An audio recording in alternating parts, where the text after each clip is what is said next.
There we go. Actually helps to unmute.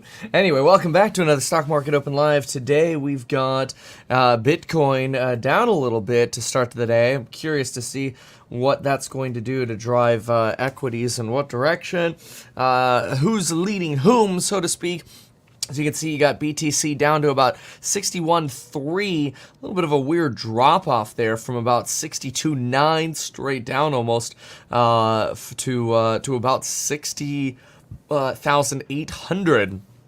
We have now lost the 63,840 support, and we're down to just under the 61.7. We've somewhat been watching a little bit of this bleed occurring here. See, Coinbase has now moved down from about the 225 level down to about a 218. Now, it is interesting. I did, boy, what was it? Friday get some Coinbase puts right at 225. Not a 225 strike, but when it was over here at 225, somewhere in this mess. Maybe it was even in this mess. I can't remember exactly where it was. But whatever it is, those will clearly be making some money this morning. We'll see how those move when the market opens.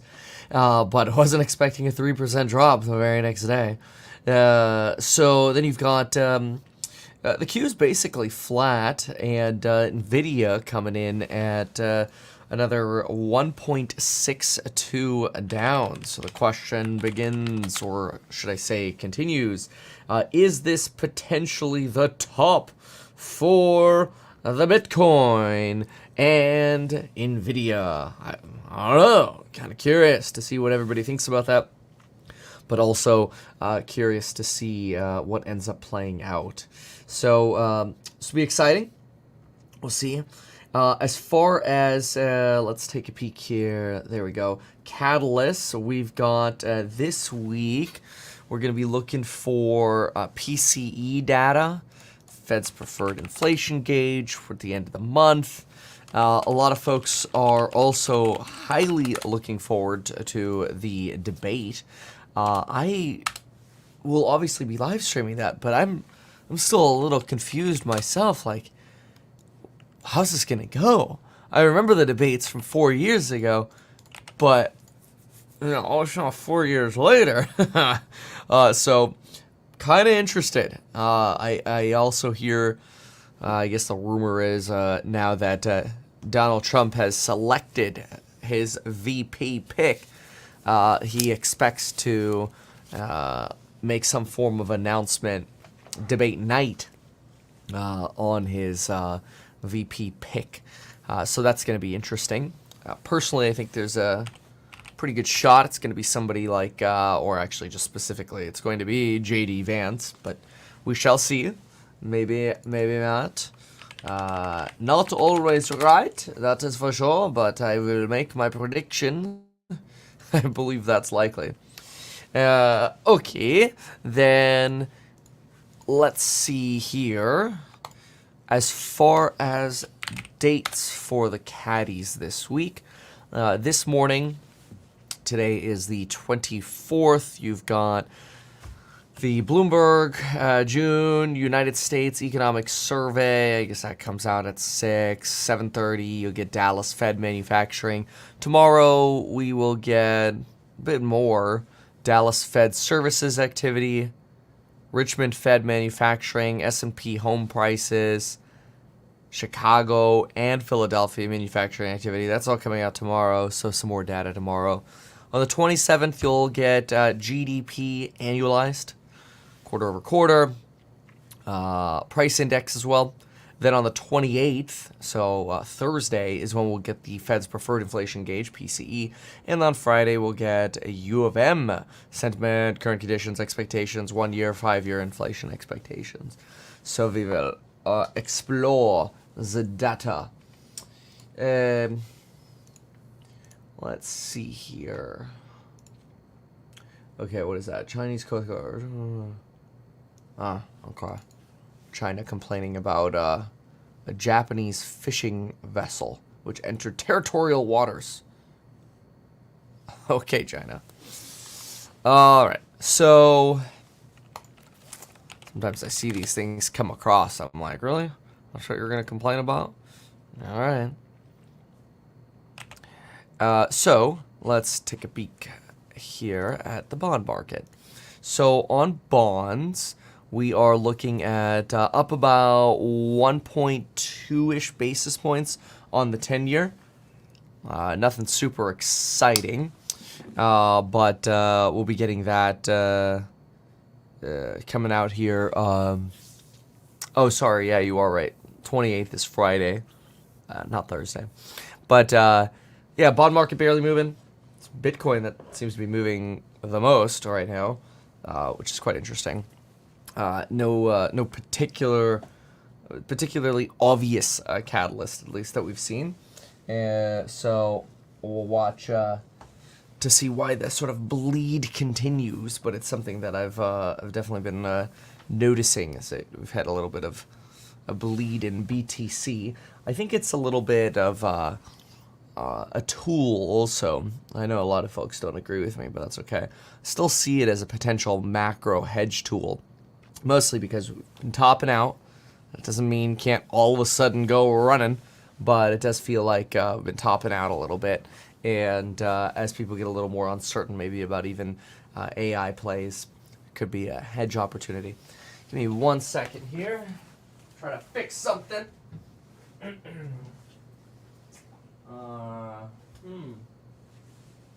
Interesting. Alrighty. The problem is being fixed. There we go.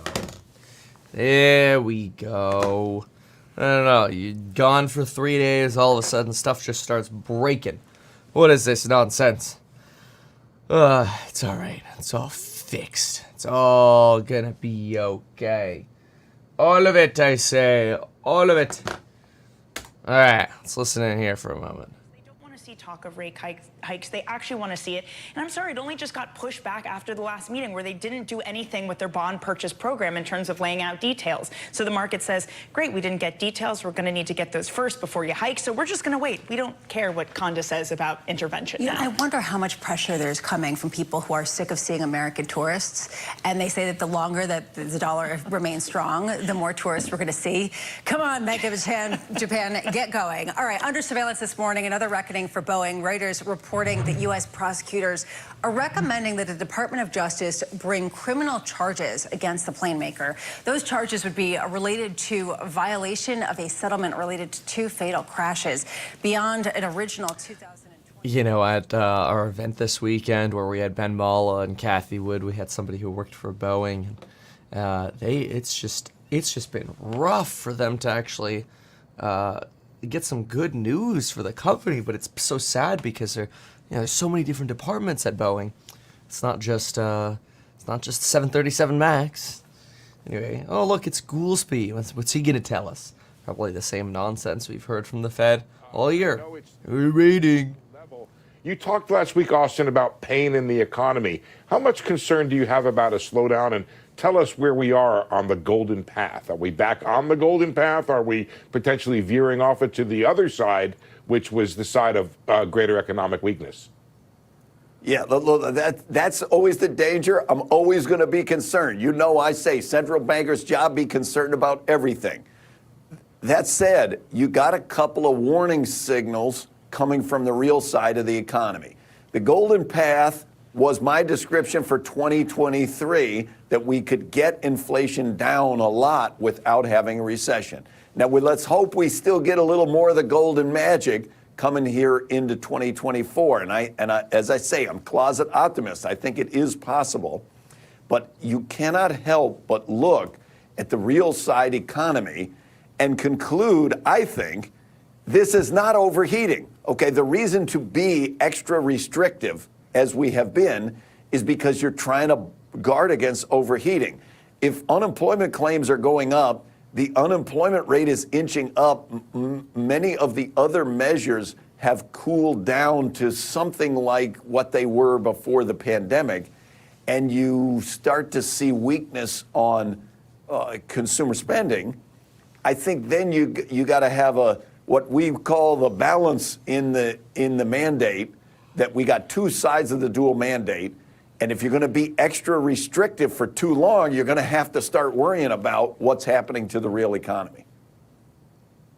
When you talk about confidence to cut rates, Austin, do you agree with Chair Powell, who has talked about cuts being a process?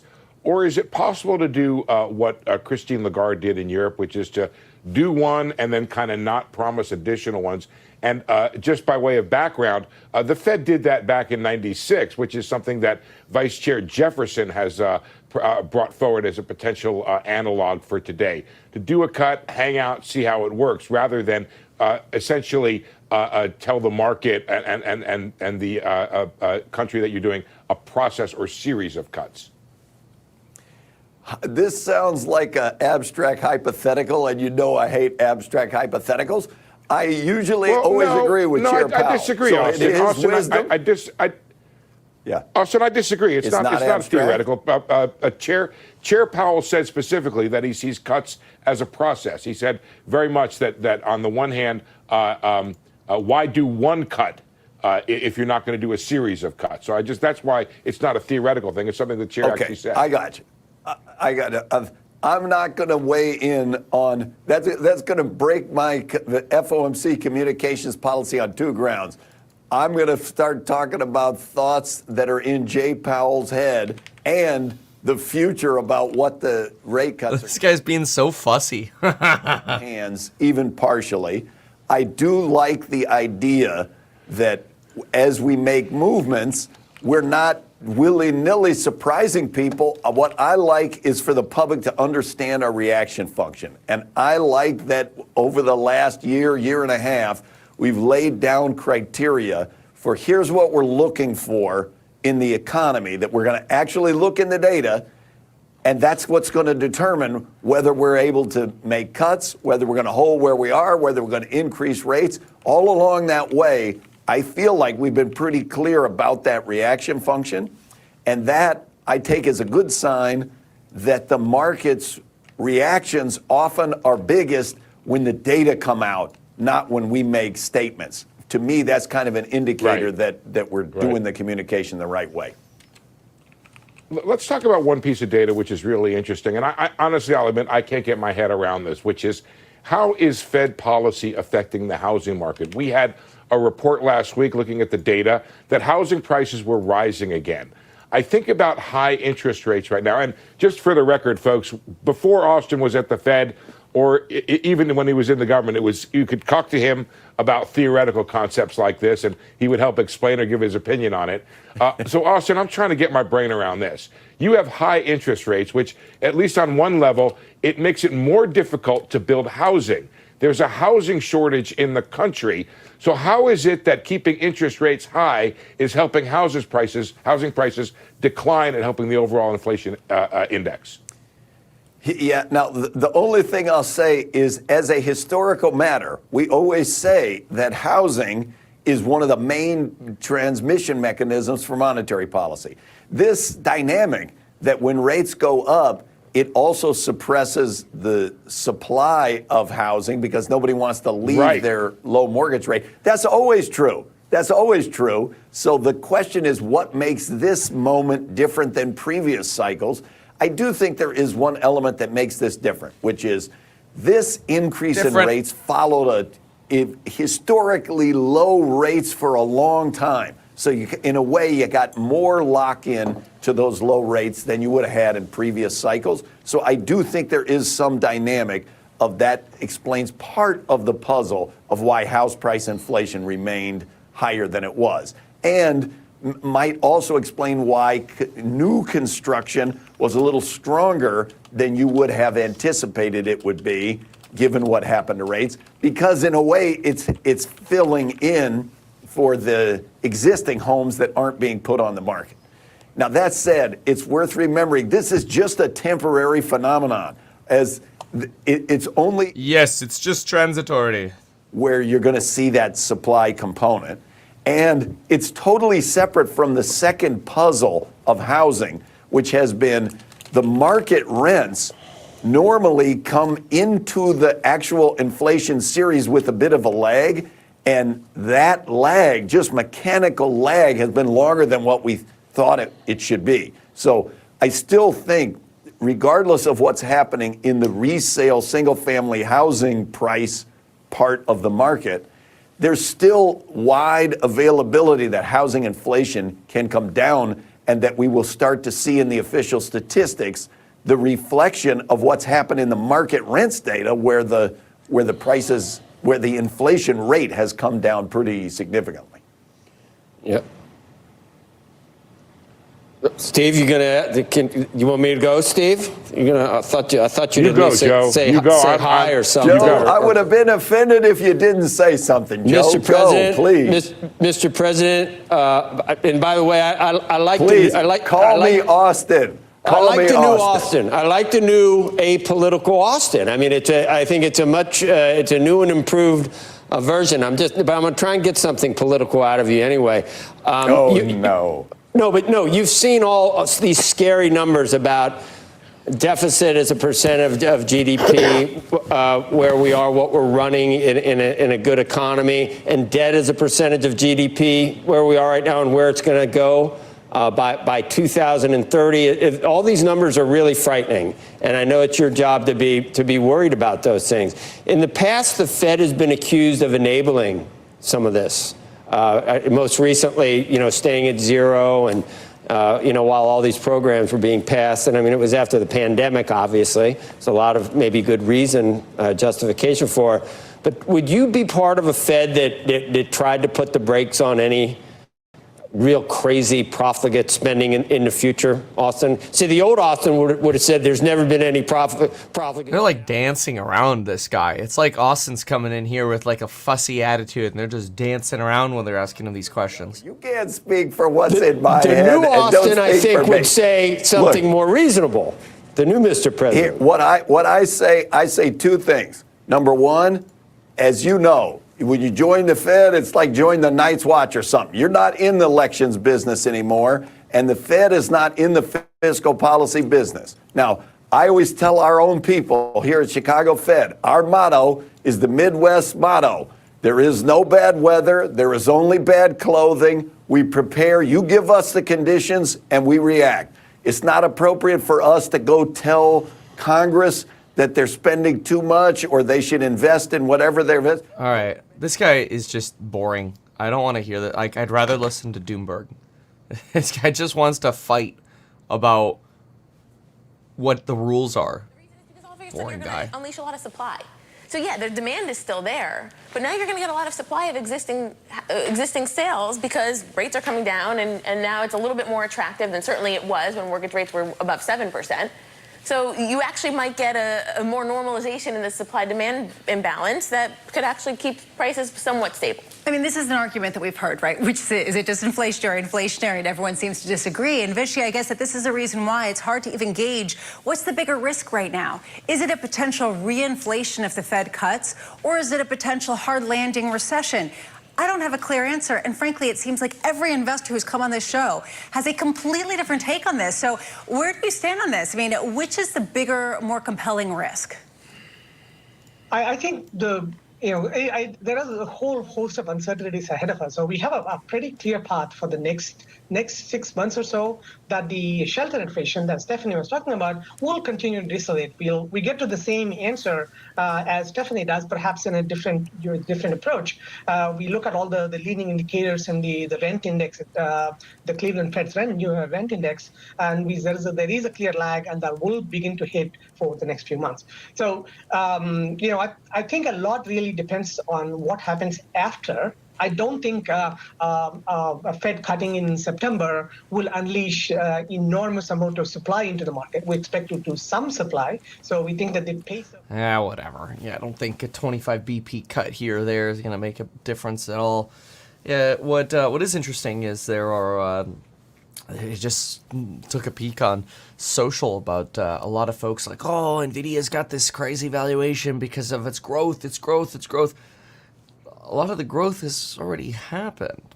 So what's going to be very curious for me is how does the growth actually play out from here? Because you can grow to these levels of chip production, and after you grow to these levels of chip production, do you continue growing? Do you grow at 5%, 10%, 20%? I suppose it's anyone's guess. The average forecast is that NVIDIA is just going to grow at 10%, which does put them at a pricey 4 or 5 peg, depending on the day you look at the stock. Although, stock's starting to get a little cheaper. It was down as much as 2% here. It's down about 1.84 right now in the pre-market, with BTC now under 61,200. That's also been falling slightly as we're getting closer to market open. We shall see the direction it goes. DJT is up about 10% though. It's pretty cool today. So very good. So some trading activity is maybe alive. Let's see here. Let's go. We got GME at 23 bucks. Celsius down about 3.8. Coinbase down about 3.7. I am short Coinbase, so my option would be happy. NVIDIA down about 184. ARM 215. Let me flip the script here. Barnes & Noble up 4. Affirm up 3.8. It's pretty good on Affirm. SunPower up 2.8. Well, I wonder what Enphase is doing. Tesla's up 0.63. Enphase up 0.22. That had a nice little sell-off at the end of last week. And Apple's sitting at about 208. All right. Bond market's still mostly stable. No wild, crazy catalysts today. No major news at the moment other than anticipations over this good old debate that we're going to supposedly get between Donnie T and Joe Biden. That's expected to be on the 27th, which is this Thursday. And I expect to cover that in my live stream. Okay, let's go back over here for a moment. I think we'll get to close to 4%. Somebody's like, what about the Coinbase sponsorship? You know, did you know you can go to mettkevin.com/Coinbase and get up to $200 worth of money when you sign up for a Coinbase account? It's a paid promotion, sponsored of the channel. But that doesn't mean in the short term I can't go short because I would like to hedge a macro exposure. So those things are not correlated. Anyway, all right, what do we got here? The MAGA Republicans' row is just the beginning. They're going to try to ban the right to choose nationwide. Trump has said he believes laws over abortion should be left to the states. When Biden reads the teleprompter for those short clips that they do, the short ads, they cut them so often, and it's just bizarre. It's just weird. Anyway, edit together, stitch a lot of stitching together. Let's listen over here. Rubenstein for you personally, then? I think the characterization of both of them is not accurate. I mean, President Biden could do the interview quite well. I mean, he answered every question, and the interview will be public. And President Trump was, during the trial that he was doing this, he did it before the trial one morning, and he seemed to be focused on it, and so there's no revelations that I think are startling. You've been a Democrat for most of your life. I'm an independent now. You're an independent now. Okay. Yes. Do you want to tell us who you plan to support? I don't get involved in politics. But you're a demonstrable friend of the current president. I mean, he stayed at your house. He does stay at my house, but I friend with a lot of people. But would you therefore not support him?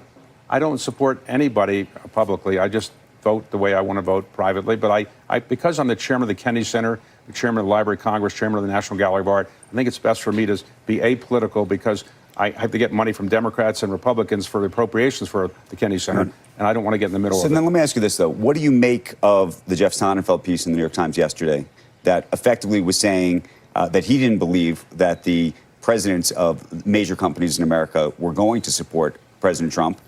We then had an interview with Joe Lonsdale, who made the argument that he believes that there is a quiet support for President Trump, but it's actually much larger than is appreciated or known.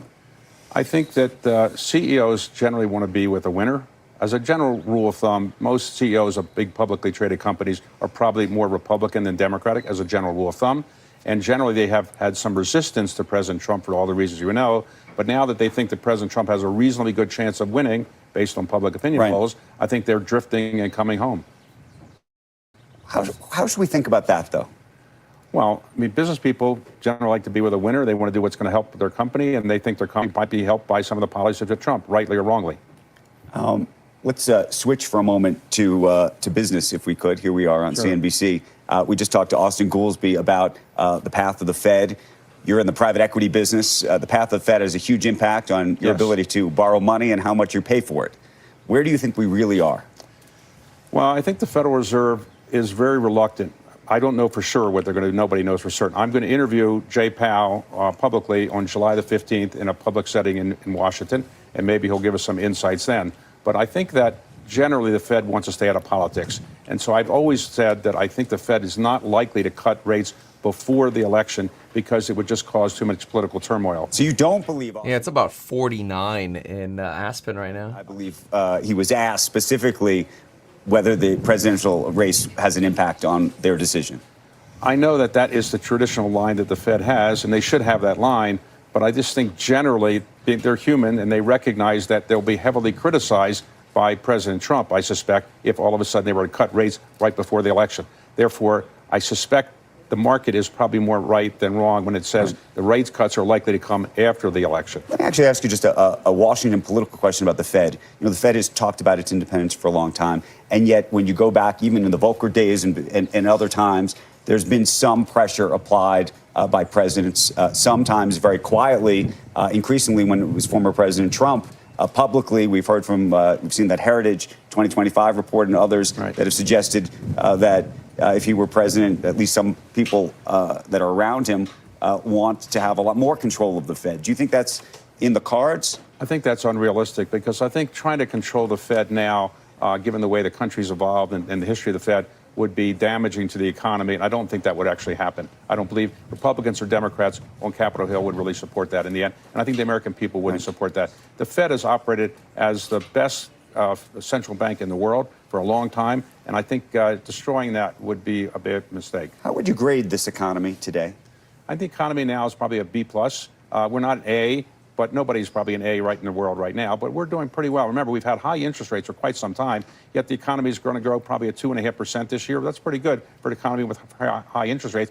We've been predicting a recession for quite some time, 23, 24. It hasn't happened yet. So the economy is in reasonably good shape.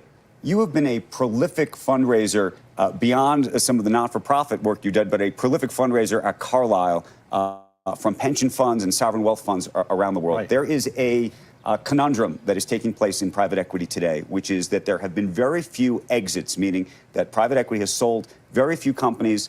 A lot of pension funds have not gotten cash back, which means that you can't really go to them and say, hey, send me more money, because they say, I don't have money. You need to send me the money. A lot of folks have then gone to the Middle East to say, okay, we'll go after that money. Now in the Middle East, it appears they're saying, actually, you know what? We were sending you a lot of money. We need to spend some of that money here in the Middle East instead of back in America. As a fundraiser, what do you think of what's happening? Well, it's obviously tougher to raise money than it was years ago because we haven't had as many exits. But there's a new thing called private credit. Yes. And many people have been raising money in private credit, and there's a fair amount of money for that because interest rates have been high. So most of the large private equity firms also are doing large amounts of private credit, and so they've been raising. Okay, yeah. What I think one of the things you're seeing when it comes to private credit, just to catch up on that, is a lot of institutions are looking for higher than market yields, which is actually, in my opinion, what's going to create the next bubble. So basically, you have to think about it this way. In order for a company like a firm to keep doing BNPL loans, somebody has to buy that loan. So if an institution's like, yeah, I'll buy your risky crap loans because they're going to yield 15%, and if 20% of them go bankrupt, I'm okay with that because it's still going to yield me 12%. Well, then people buy the crap product, and then a firm can do more loans. That's the way these sort of institutional funds operate. It's like, you know, some of them are going to fail. The problem is how many of them are going to fail? And so I personally think we're kind of inflating a personal debt bubble, but I don't know. It might take a minute before that all plays out. But not a surprise to hear exactly what Rubenstein just said. Now, somebody in the chat asked, how do I possibly think rates are going to get down to 1% to 2% on the 30-year mortgage? I've explained this many times before, but basically, you, outside of COVID, have had a 40-year period of essentially falling rates. The Great Moderation, they called it. I think COVID will be a bump in the road that'll look like a 3 or 4 year bump, and then you'll be right back on the same trajectory. I actually think we can get to so much innovation, and it depends on how much productivity goes up, but I think we could see so much so much innovation without productivity moving as rapidly that we could actually see what happened to Europe happening here in America, where unfortunately rates end up going for banking deposits negative, and rates on 30-year sort of contracts end up going to like a 1.8, something like that. We'll see. We got as low as 2.7 before, and I think it'll go lower in the next 10 years. I'm almost certain there'll be a recession between now and then, and that could be what drives those rates. Certainly Fed rates back to zero, and then market rates even lower than that. So it's my thesis. Okay, so in the meantime, looks like the Qs are bouncing on 478 right now, ish. 478. It's bounced a few times over here. You've got Coinbase almost down the full 4% now. Nvidia over 2%. Kind of curious to see how this market opens. How's Tesla holding up? It was up 60. Now it's up 48 basis points. And DJT still holding on to that 8.4%. Take a peek at that in-phase stock too. 57 bips. Okay, sitting at about 107. Alrighty then. Good. So, wouldn't that mean you don't foresee any escalation on the war front this decade? Right. Yeah. I don't think China is as reckless as Russia. Could be wrong though. But I definitely think there's if somebody, if you ask me in 2020, what would I think is more likely, China invading Taiwan or Russia, invading anybody? I probably bet a factor of 10 to 1 would have bet that Putin would have been the knucklehead over China. Actually, I think they're much more interested in negotiating their power than showing their power, or so to speak, proving their power. Right? I'm not saying China's weak, it's just that I don't think they want the full cat to come out of the bag. It's a lot. They can make a lot more progress by people being fearful that the cat's going to come out of the bag than they can by actually invading, in my opinion. All right, what do we got over here? A commercial. That's boring.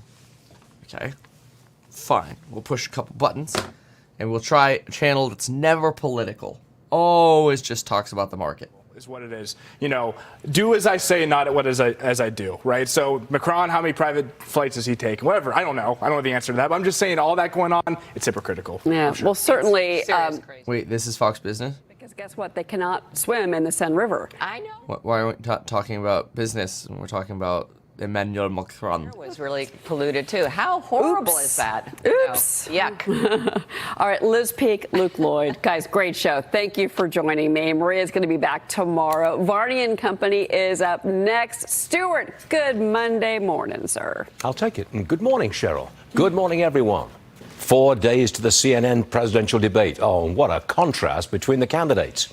Biden, well, he's holed up. First at the beach, now at the Camp David.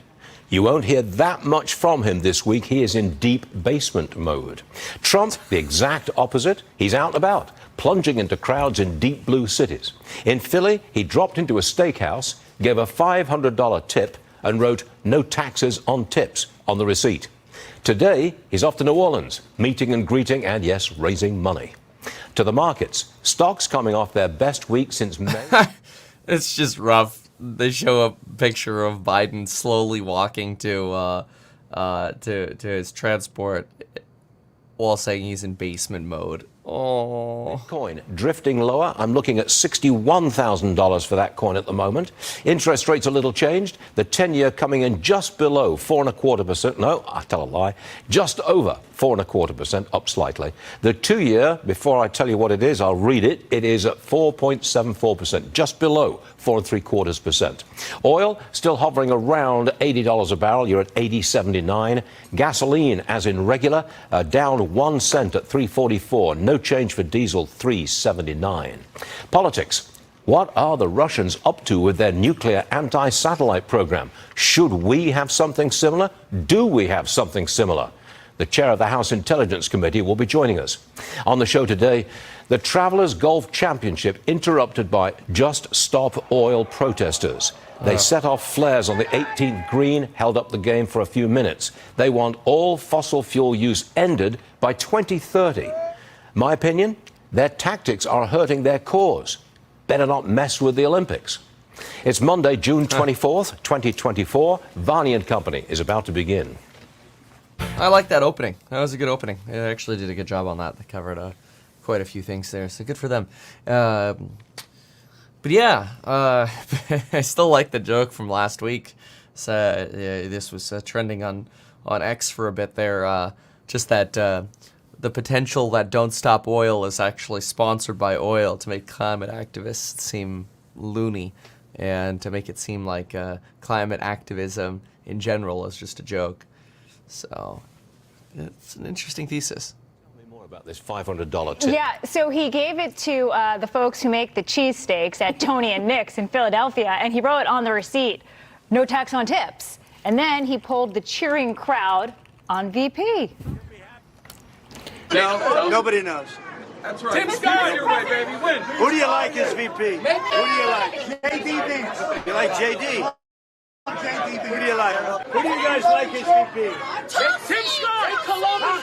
Tim Scott. Tom Cotton. Tom Cotton. Marco Rubio. There's a lot of variants. I feel bad just for the security nightmare that the Secret Service has to deal with. There's so many people they have to deal with. It's crazy. But that's their job. So they figure it out. Obviously do a good job. But that looks like an intense situation. 2-4 here on Nvidia now, down to the downside. Almost down full 4% on coin. Still sitting right there at about that 478-ish line there on the Qs. 0.5% up on Tesla, and watching to see what BTC keeps doing here. Sort of right now playing a little bit sideways, so we shall watch. Okay, then. It sounded a little Varney, yes? About 26 minutes to go before we open and can start trading. I mean, enough. I mean, okay. It's going down a little. It had the greatest run I've ever seen. Yes. Greatest run in the history of the stock market. Yes. Greatest. Well, two-month gain of 80+%. Actually, interestingly, today the Goldman desk writes about how it has provided an opportunity to look at the rest of Mag 7, Google, Meta, Amazon, which have kind of lied low ahead of Q2 earnings. Well, look, I mean, every day you're going to get something good. I mean, Amazon. Well, do you have Alexa? Sure. My kids had a big fight with her last night. I wanted the Chemical Brothers. They put on some, which I had no idea. Oh, you don't, I think it was, Chemical, they're great. Yeah, I thought it was Dow and DuPont. I don't know. I mean, like, hey, let's put Dow and DuPont on. But and they put on some chemical something else. So my daughter says, listen, Siri, at first call her Siri, because that's what you do. You always confuse those two, right? I mean, Siri, Alexa. Says, Siri, shut it off. Well, she doesn't respond to that. And then he said, Alexa, change it to, no. I mean, Alexa's an idiot, all right? But Alexa, now they want to charge for Alexa. They want to charge for an idiot. I don't know. I mean, we're all sick of Alexa, but maybe they have an advanced Alexa. Yep. And that advanced Alexa might do the things that we really want. We might say, listen, Alexa, I want Whole Foods to deliver. And I think that's right. Alexa did this. It is Wind River on Prime Video because that was not far from where we were. And I think that Alexa might be worth something. That's a souped-up Alexa. So maybe they've got. I don't think Amazon ever offers something that's a waste. So I'm looking forward to a new Alexa that really understands me, but not to the point where it sends me stuff that, a day ahead of when I'm. You think you expect Nike to give us some good clues on consumer? I think that Nike could actually. Look, this is not the quarter that Nike should have a breakout. I don't think this Nike quarter is any good. I do think that they can make a forecast because I don't think that when I look at all the, when you look at Under Armour, which does seem to be in tatters, you look at obviously Hoka's really doing well and On's doing really well, but I think the market could have more room. It's just not an expensive. Nike's not expensive. Again, I don't think the quarter is going to be great, but I do think that they can say, you know what, we're seeing some green shoots. There's a lot of green shoots in China, just that everyone's afraid of. I mean, and I think they're afraid because they saw, once again, Alibaba go up big and then reverse. Yeah, look at Under Armour. This is the month chart for Under Armour from 2005. We're basically at 2005 prices. That's crazy. That means if you held this stock long-term as a long-term investor for 19 years, it would have done nothing. Oh, this is 2007, rather, right here. But the chart does go back to 05. But yeah, the little peak there is 07. Look, you want to put a big tariff on our EVs? We'll put a big tariff on Mercedes and Beamer. And those are really important companies in Germany. Yeah, the trade tussle between the EU and China is getting intense. They have agreed to some talks. They're floating some perks for German car makers to avoid what they hope are going to be, to avoid some of these tariffs. Yes, they have to. Now, obviously, they want to make some money, the EU, off of Apple, which is what we're all sick of. We understood. Today's was it was really, really hard to understand. They want to, this is the EU Commission, they want to prevent they think Apple's preventing app developers from freely steering consumers to alternative channels for offers. Yeah, I feel like the EU regularly slams Apple. Do I use my own site, or do I go in the Apple store and give them a third? Well, 0% of 100, you get 100% of zero. No one comes to your site. I'd rather give them 30%. And that's always been the problem, which is that you can't incentivize companies to not do well. You can't. That's why companies always settle for the App Store. And I mean, I made this is the discussion I had at thestreet.com when I started. So, look. All right. So someone here says, if Bitcoin falls to your short thesis, are you going to load the boat? Yeah, I mean, I think the first move is just continuing to load up on, shorting basically derivatives associated with Bitcoin. So other things that go down when Bitcoin goes down, just because you want to make money when you're following that direction. And I am right now. So, and we've been talking about it for a few weeks now. It just keeps going down. I mentioned a few weeks ago, and people got mad at me, as always. I think it's going to 58K. It's at 61 right now, so we're almost there. The question is it going to keep going? I don't know that. I felt pretty confident that it was going to go to 58K. Hasn't happened yet. If we look at sort of the day chart here on BTC, the next stop after about 58, mostly because I think it would hit the brakes right before hitting the 57.5 line. The next stop after that is a big one. It's 52, which is entirely possible. And you can almost complete what somewhat feels like a little bit of an inverse head and shoulders, but it's a little messy over here. And usually after that, you'd have a little bit of some more enthusiasm, but who knows? It seems a little messy, and the trend's just been down, frankly, since right around here, about beginning of the month. So I think that was right around ETH approval, but it wasn't when the ETH ETFs got approved. It was like 2 days before that when markets started expecting the ETH ETF to get approved. and that we capped out right there, which is roughly the same level we capped out on when we got the BTC ETF approvals. So, what is this? Apple plans to turn Vision Pro into broader business? How are you going to turn it into a broader business?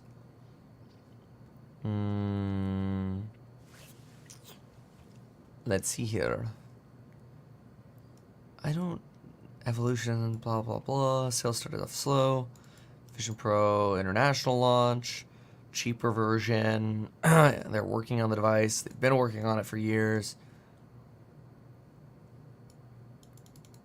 Oh, there's some, okay, I see. What they're talking about is they're having trouble getting the cost down. And so they might get rid of the feature that shows your eyes on the outside of the screen. Yeah, I don't know that anybody really cares about that feature. So I see. Okay.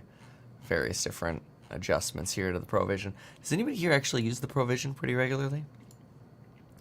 I like it for editing Word docs, or if I need to get in, approve, like really look at some designs in Word docs. You're really great for that. Or if you're just in a busy, noisy environment and you just need to just zone out. So great for that. Really concentrating. But somebody says, hell no, I never bought a Vision Pro. That's funny. All right. Let's go back to Jimbo here. We're going to make something of the bear that you saw and got on camera. The bear was a grizzly, and people don't realize that, say, if you're in Jersey, we have black bears. No, nobody's a teddy bear. There are no such thing as teddy bears. But there we go. See the head and shoulders pattern behind me? Yes. Right, that's stage, what is that, stage left? And that's M on the right and CC on the left, and the head and shoulders pattern, which is like worse than any food stock. There isn't a food stock that looks as bad as that. No, I don't know. I mean... As for the breadth, Jim, Yardeni wrote about it over the weekend. Fundstrat tried to push back and did point out that 40 S&Pers are up 30% for the year. Well, I mean, look, I think that you have to see, and you're seeing semiconductor broadening.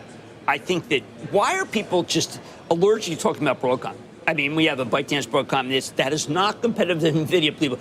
I mean, if you go to Hock Tan's conference, he's the CEO of Broadcom. He's like, no, we have a great relationship, don't we? We love NVIDIA. But I do think that we got a broadening out to semis, but it's that market cap divergence. I mean, this company, Broadcom, is very, very big. But I just keep finding that beyond semis, we do not have a broadening, and that's an issue. Yeah.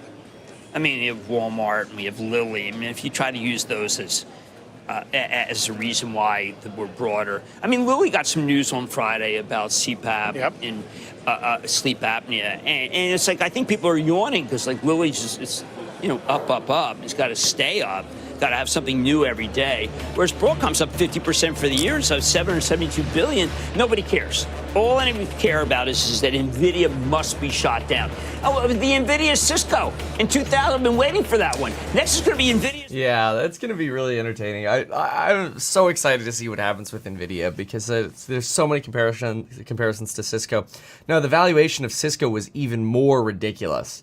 And we've made a video also. You just look, me, Kevin, Cisco versus NVIDIA. Literally have a video on the channel about this comparison and valuation, and the valuation for Cisco was quite insane. But markets today, frankly, seem to move a lot faster. Everything seems to go a lot faster in these markets. It feels like the ups are faster, the downs are faster. Like you blink, and the opportunity to short or buy calls is gone. It's crazy. So, I don't know. I know last Wednesday we peaked out on NVIDIA. Intraday, we moved 8% down. We continued the down on Thursday, continued the down on Friday. We're continuing the down today, down 2.6. And it could drag the entire market with it. BTC is about to break 61. You've got, you're down about 4.3 on coin, 4.3, 4.4%. And now waiting to see how it all opens up, which we expect will open in about 15 minutes. Actually, not expected it will, but anyway. Shall see.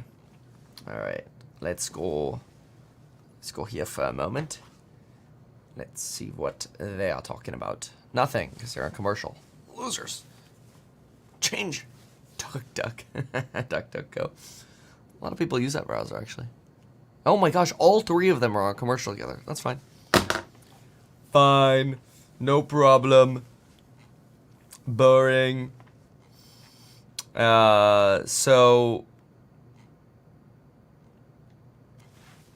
All right.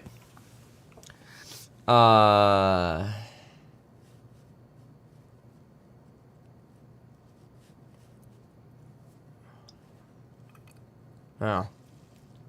What else? A little boring. Kind of just waiting. Waiting for the good old market or somebody to do something. See, this is why they're talking politics on Fox, because the market's a little boring right now, honestly. Yeah, hey, Stuart, good morning. It comes as all eyes are on Israel's northern front amid new concerns about the possibility of a broader war with Hezbollah. Israel launched new airstrikes this weekend against the Iran-backed organization, targeting a variety of positions across southern Lebanon. Hezbollah launched drones, rockets, and anti-tank guided missiles into Israel, injuring one Israeli soldier. The cross-border exchange of fire comes as Israel's Prime Minister Benjamin Netanyahu announced plans to wrap up the current phase of fighting inside Gaza and shift forces north. After the intense phase is finished, we will have the possibility to move part of the forces north, and we will do this. First and foremost for defensive purposes, and secondly to bring our evacuated residents home. 262 days into the war, Israel is still battling Hamas on the ground and continuing large airstrikes against targets across the Strip. Over the weekend, dozens of people were killed in Gaza City's Shati refugee camp amid new Israeli bombardment. Israel continues to face international criticism for rising civilian death tolls inside Gaza, and now its military is answering questions about their operations in the West Bank after a shocking video revealed a wounded Palestinian man strapped to a moving army jeep. There is rapidly expanding tension across the region, and at this moment, there are no succeeding diplomatic efforts. Stuart. All right, thank you, Trey. The chair of the House Intelligence Committee is Mike Turner, and he joins me now here in New York City. Netanyahu is going to address Congress at the end of next month. What impact do you think that will have on the Democrats as a political party and on American politics? Well, Stuart, I think it's very good that he's coming because he'll be able to make clear statements as to what his policies, goals, and objectives are, which the administration is unable to do. The Biden administration continually changes their policies. They claim they're going to provide weapons, and they claim they're not. They seem unable to pick a side and stick with it. A little bit of an upside move, by the way, on Tesla. You've got about a 84 basis point move. We've gone up from about 0.5% now, so moving up a little more there on Tesla in pre-market. At the same time as the Qs are going down about 31 basis points, and BTC is now under 61K. Which courts characterized that Obama was unwilling to give lethal weapons to Ukraine. In this instance, Netanyahu has not only the audience of Congress, the decision makers, he has the audience of the world as he stands before Congress and lays out really the challenges that he's facing and his vision for going forward. Are the Republicans united behind Netanyahu and behind Israel's push into Gaza? I think the Republicans are absolutely unified about Israel's right to defend itself, and certainly that Hamas must be removed. You want the administration to declassify intelligence on the Russian nuclear anti-satellite program. Do we know what the Russians have got with that program, and should we have a program like it? Well, it's to our disadvantage. Dr. Plum from the Department of Defense indicated that such a weapon would be catastrophic, and it would take out all of the satellites in low Earth orbit and leave it unusable for up to a year, which means people wouldn't be watching your program. We wouldn't know what time it is. Just basic functions of a Western society would come to a grinding halt. Not true of North Korea and Russia and Iran. And so the West is disadvantaged in this, and it would be absolutely catastrophic. Now, the administration should declassify this information so the world understands what Vladimir Putin is doing. Vladimir Putin thrives in secrecy. And my big concern here is that the administration is sleepwalking itself into a Cuban Missile Crisis in space, and they're just not doing enough. A Cuban Missile Crisis in space? They've got a weapon and we don't? Well, and they're going to put it in a place that would have devastating consequences. Has this got anything to do with the Russian nuclear submarine in the harbor in Havana? I think it's all related. Vladimir Putin just recently said, he's going to increase his nuclear weapons programs, make it more threatening. And with the aggressive posture they have, as you know, this is all about his goal to reassemble the Soviet Union and hold us hostage. Got it. Mike Turner, chair of the Intel Committee. Thanks for joining us. I appreciate it. Very interesting. Tesla now up 90 basis points. She's slamming pro-Hamas protesters after they blocked access to a synagogue over the weekend. What is she saying? All right, let's bounce off of this. Let's see here. We are now 9 minutes away. Still have BTC under 61. Qs did recover a little bit to 24. See a little bit of that recovery right here. Almost a full percent now on Tesla. And Nvidia still down about 2.3. Apple up about 14 basis points. Let's see how DJT's doing. Coinbase down 4.4. DJT down 8.9. Up 8.9. A little bit different there. Embraer moving about 3% to the upside. Trying to get to that 1% on Tesla in the pre-market. We'll see if you can get enough momentum on Tesla. Frequently, frankly, over just the past few months, it's been very hard for Tesla to sustain momentum. So we'll see if it can do that today. See if today will be different. All right. Let's try the Dumas. 8 minutes to go. And the Dumas are on commercial. Okay, fine. We won't look at the Doomers then. So instead, we'll see what else is going on. There's so much talk about these California jobs numbers being botched. Let me take a look at this. This is on Zero Hedge.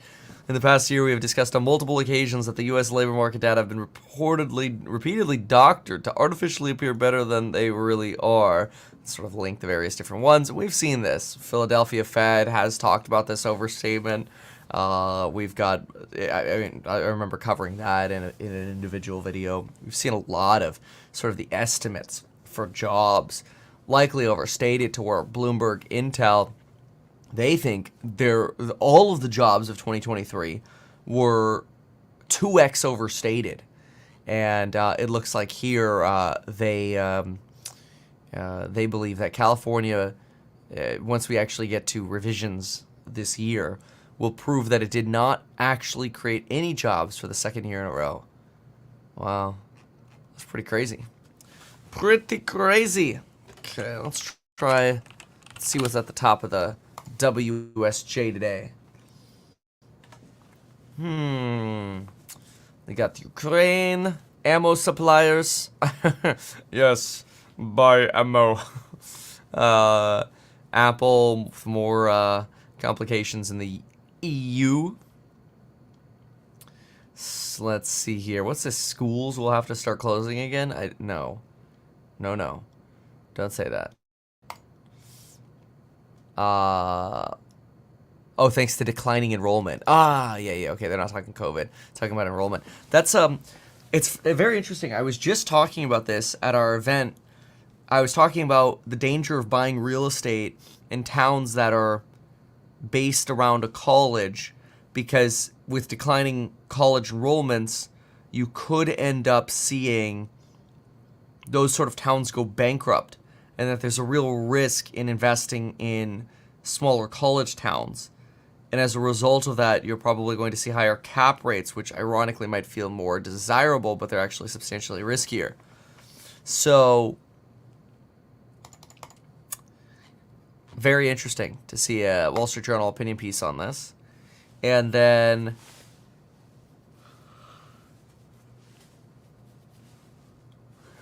now it's about pregnancy. What? What's the New York Times trying to say about abortion? So my understanding is, Trump's somewhere in that 10 to 20 week abortion ban time frame, whereas some of the states on the left are a little bit more between that 18 to 23 week period.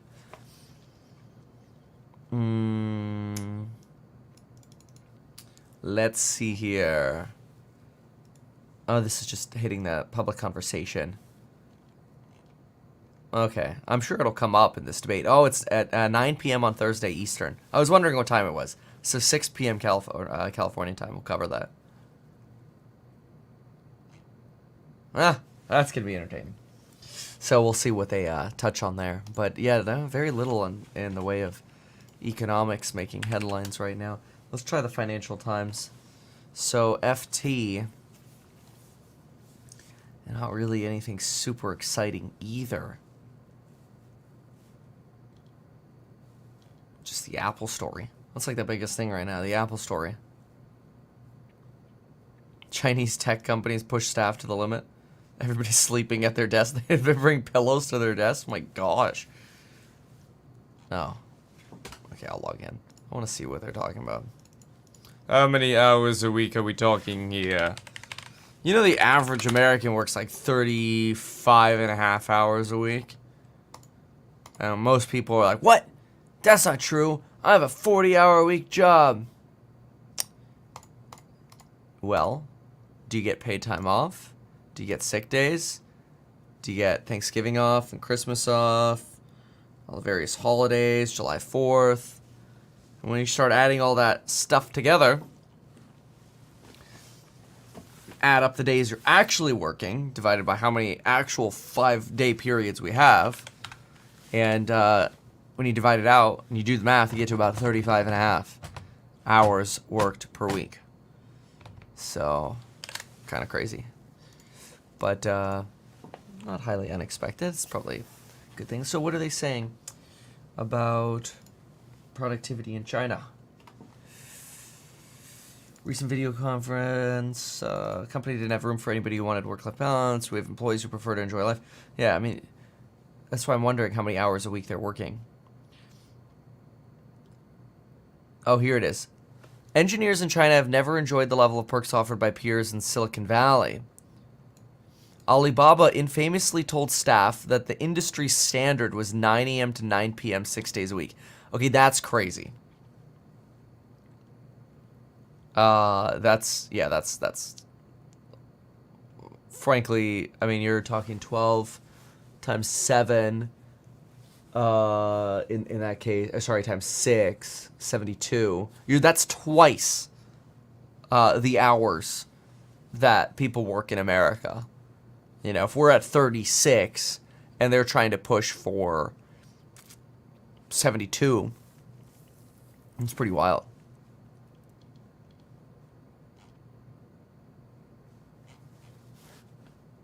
Oh yeah, they're taking naps all over their offices. That's wild. Don't want to go work in China. All right. So let's see here. Ooh, Tesla just hit 1%. BYD's new rule says 896. Is that true? 896 divided by 52 weeks. Wait, what's 896? Hold on.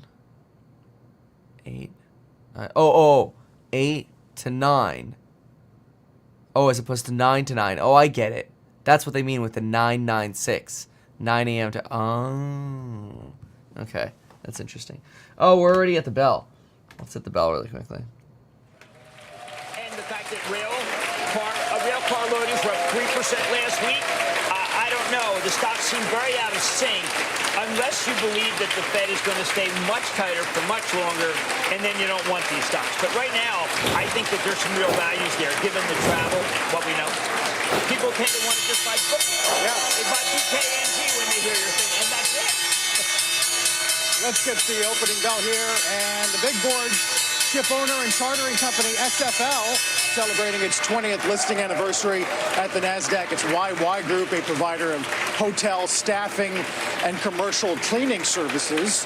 As we're back to 54.60, Jim, we did notch, while you were away, our 31st all-time high of the year. Yeah, I don't really care how it got there. I don't. I mean, what is it? Okay, I mean, I saw an asterisk on there. I mean, what is it, like a 154 versus 163 season? I mean, you can't do that. You can't just say, you know what, that doesn't count, because a lot of it was on the backs of NVIDIA. All right. So let's take a peek here. It looks like the Qs are down about 30 basis points. You've got some activity going in NVIDIA, sitting at about 3% right now. You've got, let's see here, what's going on? You've got BTC at 61.2. So it's not as low as it was. We were definitely on the lower side here. So it's somewhat relaxed a little bit. So let's see what's in terms of its fall, right? So it's not moving anymore as much as it was there. You've got Tesla's trying to bob around right now. Taking a look at this, the first minutes of trade here are always a little wild. So you've got a move up of about 1.5%, and it's trying to stagnate a little bit. Trying to see what direction this is going to end up going. I have a feeling there's a chance you could see oh, look at this with NVIDIA going up. Could actually be pretty bullish if people are looking for maybe a deal on rotating to something that's sold off a little bit. For Tesla, maybe people want to rotate from some of the others to Tesla. Who knows? But let's see here. You've got... I'm going to send an alert to those in the Stocks and Psych group. Remember, we got a coupon expiring this Friday. Let's see if we can make some dollar hollers in the market this morning. Then we've got the Qs. Yeah, look at that. The Qs right back to that 7-8 level. That's something we've been watching on the Qs. And not a horrible surprise here. Then, oh yeah, my Coinbase put is making some money. That's good, but we'll see how this all moves. So then we've got, what else do we have here? We have, yeah, coin is recovering a little bit. It was down as much as 4.3 there for a moment, which is pretty wild. Now, let's see here. We're at about 2% now on Tesla. Let's see if it can, oh, look at that. It's trying to pump beyond that as well. Q's up about 15 basis points right now. You have, let's go here. Let's do this. Okay. I always like setting my limits for my trades, so I've got limits in, and I'm going to be watching these limits. Okay, very good, very good. So, let's see what else we have. Okay, Qs are only down 15 bips right now. That's a really nice recovery. This is sort of a bullish trajectory right now. But NVIDIA's capping, it's trying to get back to less than a 2% decline here. Trying to push back up. Looks like Tesla keeps wanting to push here to 10. Only down 10 basis points now on the Qs. This is really good. Come on, pump it up. You know how many times we played that this weekend at the event? We even had Kathy going, pump it up. When Kathy started dancing to pump it up, it was a good sign. Anyway, then you've got, yeah, look at that. The Qs are only down 6 basis points right now. So some real bullishness moving into the Qs at the moment. Okay, let's see what else we have. We have a red candle popping on Tesla right now. Red candle on NVIDIA. Red candle on ARM. How stable is this going to end up being? I don't know. Let's see. Enphase is trying to come down 1%. You've got, looks like, what is this? Tesla's going right back for that green candle. And the Q's pushing, bobbing around that 1% or 10 basis points level right now. Let's listen in right here for a moment. To notch 100 million for weekends 1 and 2. Yeah, well, isn't it incredible? You got, you have a company that people didn't like because they weren't making the right movies. Now they look like they're making the right movies, and the stock's up like 50 cents. I mean, come on, this is a charitable trust name. We sold a lot when Peltz dumped.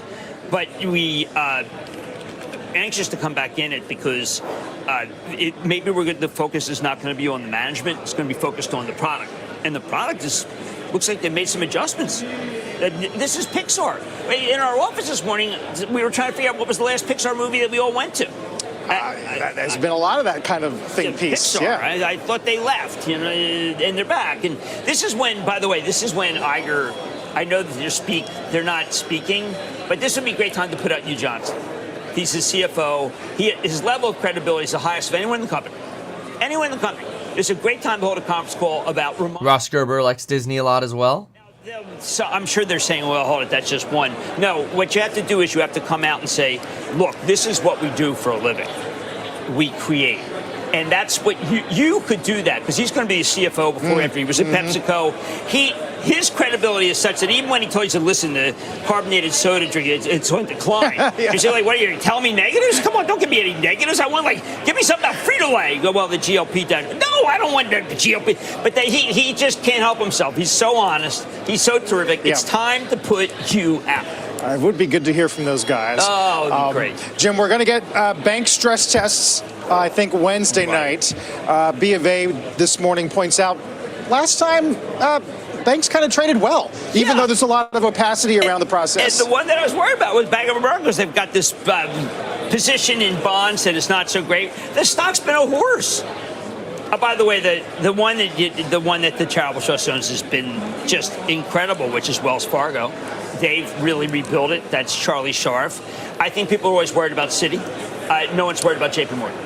Citi with an investor day last week, and banks continue to get talked about. That's why I bank there. Leverage AI the most to automate in-house functions. And yet when you ask them, they're not sure where. I mean, one of the ones that was recommended this morning was First Horizon, and that's Brian Jordan. He rang the bell a couple weeks ago. It's sensational. Barclays, 18 to 19. He's thinking about it. He's thinking about where you can cut people. There's multiple use cases, where it looks like the people are doing the same thing over and over again, and you can just have it with AI. I also think that AI, the backlash to AI it's just not right enough. I know that all the time, Mark Benioff, who will be speaking this week, the CEO of Salesforce would tell you you got to be really careful about the, just the total the real big mistakes. Yeah. And it doesn't mean that he doesn't want to use AI, but the company that has totally been most in on AI and enterprise software and has succeeded is ServiceNow, and they've actually embraced Jensen Huang more than anyone else, and that's Bill McDermott doing that. Yeah. In the financial space as well, Jim, Ally, Citi initiates buy 50, and then Affirm, Goldman assumes buy 42. Look, when I was looking at I have not looked at Ally Financial since it was spun off. I mean, GM. Here's what I know about Ally Financial. I could not believe it sells at like 5 times earnings. I mean, it's even worse than Ford. I mean, that's a benchmark. You got to go really low to be worse than Ford. But they've managed to accomplish that. I don't know how that happens. Yeah. Ford is in a travel trust. I'm trying to have an investment meeting on Thursday, and I will explain what a knucklehead I am that I still believe. But I do. I think Jim Farley's good. I'm not going to back away. Yep. But Ally's really amazingly cheap. Affirm, remember, Apple got out of this buy now, pay later business. It's a really dicey business. But, Well, they're providing basically other service providers the opportunity to get in on sort of the Apple Wallet platform, whether that's Affirm or I think is Citi involved? I'm not sure. But there are a few others that are expected to be basically have access to the Apple Wallet. So I don't know if they're necessarily getting out of it as opposed to just letting basically other providers do it. So they still offer it. I mean, I guess that's because Goldman was doing their service, and Goldman was trying to pull back from the consumer services. So Apple BNPL wasn't really ever Apple BNPL. It was Goldman. So I don't know that. My point there is I don't know that anything really has changed for Apple. That was a joke, and he goes, super funny. Laughing on the inside. I mean, Max laughs on the inside. He sure doesn't laugh on the outside. That's true. Jim, you mentioned Ford. We're about a week out from Tesla deliveries. Oh, how many people can you lay off They normally report on the second day of a new quarter, and I see UBS today does cut expectations. But quarter on quarter, I think they see it up 9. What do the other guys have? Look, I don't think people want to. I think people want to buy Tesla. I think they just want to buy it. I think the stock or the car? No, the car. I don't know. Yeah. I mean, I saw a Cybertruck. You ever see that? People say, "I saw a Cybertruck." Oh yeah. Well, okay. Well, no, I saw one. Well, no takeaway. Yeah. Hey, F-150, not a competitor. As Farley would say, that's a Lamborghini. Not a lot of people can afford a Lamborghini. I think Tesla, with the layoffs, is eventually going to get to a table of employment where it can take off. I know that we keep hearing about Chinese EVs and what that can do, but our country's protected. And they'll go after anybody who tries to bring them in from Mexico. Look, this stock is hanging in there ever since ever since that we decide that Elon has a right to his pay package as witness the shareholders. Yep. And it's bottomed. I don't know. I mean, do I want to buy it? I mean, I want to buy GM more than I want to buy Tesla. I think Mary Barr is doing a great job, and Mary Barr understands cash flow. She understands cash flow. She understands you stand there and buy your stock back at 5 times earnings. It's going to be really great. Ford does not seem to understand that. Tesla's on its own, but Mary Barr is the unsung hero. This stock's up 34%. People say, "Oh, Mary Barr, what is she doing?" I'll tell you, she's crushing it. Best OEM of the year so far. Oh, she's crushing it, and it's the buyback. Last week it was. You're right. Jonas said the entire year's gains might just be the buybacks. Well, Jonas, when Jonas is definitive, I don't go against him. I'd rather go against the Chemical Brothers than the Jonas Brothers. The Chemical Brothers. What the? Like Alexa should know the Chemical Brothers. I'm glad you've discovered the Chemical Brothers. Will you give her a break? I mean, polyethylene and, well, whatever. You mentioned buybacks, and the window is going to close here. I know, and that's been a tough moment. And it brings to mind, people talk about the end of June being weak, but then the first 2 weeks of July being the best 2 weeks of the year. I mean, look, the summer rally is a reality. I may have tweeted that Jim Cramer just said he would rather buy GM than Tesla, even though he thinks Tesla stock is bottomed, saying Mary Barra of GM is crushing it. How many IPOs? We have no mergers either, for that matter. Right. We don't have anything. Well, the European IPO market, after Golden Goose got pulled, that got some chatter last week. But then, what, Shein wants to do something over there? I mean, Shein, will you do it already, Shein? I mean, Shein is this hidden force. Temu and Shein is like whatever they're going to do. Like there's these really secretive Scylla and Charybdis for our market.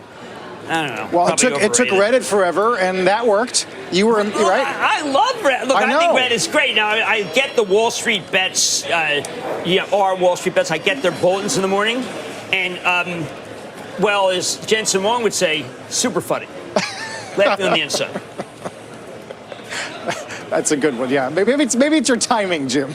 Yeah, look, you go to Reddit. I mean, my kids, I got 2 Redditor kids. I mean, like what do you think about the debate on Thursday? And it'd be like, well, yeah, I looked it up and read it. Well, any takeaway? No, I was on Reddit. Yeah. Well, what's it saying? One of the things that while you were away, Jim, were strategists upping their targets for the year. In some cases to 6K. Evercore today, even Stiefel, which is not constructive, says it might just melt up to 6 before giving it all back. We don't want any of that melting. We don't want that stuff, and I don't think it's going to happen. And I think that we're going to mark some time. We're going to get the quarters soon, for heaven's sake. And let the quarters tell us. Look, obviously there's a big problem in the market. There's like this cohort of 300 to 500 billion, and then there's the trillionaires. Yeah. And we just don't have enough in between. If we had more Broadcoms at 800 billion, then I think we would say, wait a second, it's all right.